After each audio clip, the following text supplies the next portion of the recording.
दोस्तों, मेरा नाम है नीलेश मिश्रा। कहानियां सुनाता हूं। बिग एफएम पर आप सुन रहे हैं यादों का idiot box with Nilesh Mishra season 5। कहानियां जिनमें आप मिलते हैं खुद से। दोस्तों, मैं आपको सुना रहा हूं अपनी लिखी हुई एक कहानी, दूसरा प्यार पार्ट 2। इस कहानी में अब तक आपने सुना क्रिकेट की ट्रेनिंग ले रही रिद्धिमा मिश्रा को अपने कोच नील जोशी से प्यार हो गया है, लेकिन उसे पता चलता है कि नील समझकर जिस व्यक्ति को वो मैसेज करती है वो कोई और ही है। और अब जब नील के आमने सामने बैठकर उसने प्यार का इजहार किया है तो नील ने कोई जवाब नहीं दिया। रिद्धिमा का दिल टूट गया है। अब आगे। घर जाते समय रिद्धिमा रास्ते भर रेडियो टैक्सी के पीछे की सीट पर बैठी रोती रही। बहुत रोई। बैग में पड़ा टिश्यू पेपर खत्म हो गया। हाथों से आंसू पोंछे। काजल हथेलियों के पीछे लिपट गया। आंसू साड़ी ने सोख लिए। साड़ी माँ की दी हुई थी। माँ को उनकी सास ने शादी के बाद मुंह दिखाई के वक्त दी थी। रिद्धिमा ने आज पहली बार पहनी थी। माँ को वीडियो कॉल पर दिखाकर एक एक चुन्नट पर ठीक है कि नहीं उनसे पूछकर माँ के सामने पहली बार इस तरह सजी थी। आज बहुत अच्छे से सजी थी। किसी और के लिए पहली बार सजी थी आज, और इस तरह अपमानित हुई थी। Taxi driver rear view mirror में 2 बार देख चुका था।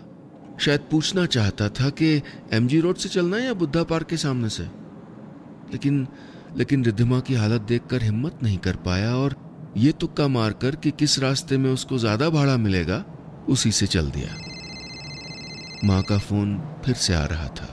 इस बार वॉइस कॉल था। रिद्धिमा को अपनी पानी पानी आंखें छुपानी नहीं पड़ी।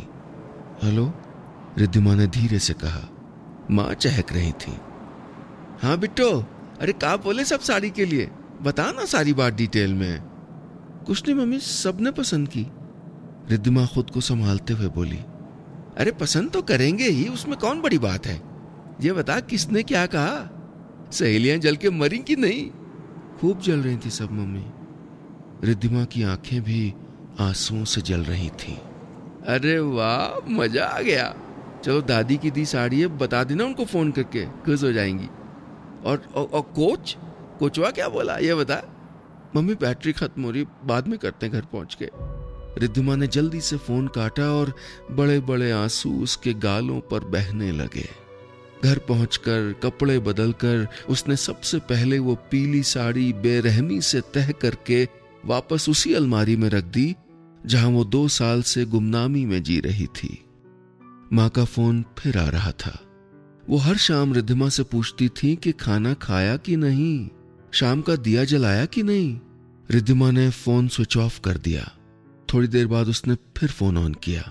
शायद इंतजार कर रही थी कि नील का कोई मैसेज आया हो।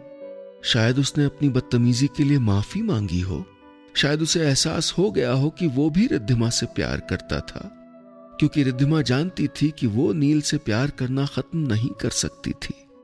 लेकिन उसके फोन में मैसेज उस इंसान का था जिससे वो अब तक नील समझकर बात कर रही थी, जिसका अब उसे नाम तक नहीं मालूम था। रिद्धिमा, मैं बहुत दिन से कुछ कहना चाह रहा था। I can't hold back now. I love you. कहानी आपको कैसी लग रही है? और हाँ, रोज ऐसी ही रोचक कहानियां सुनने के लिए रेडियो पर मिलते हैं ना। सुनिए यादों का idiot box with Nilesh Mishra season 5 big FM पर।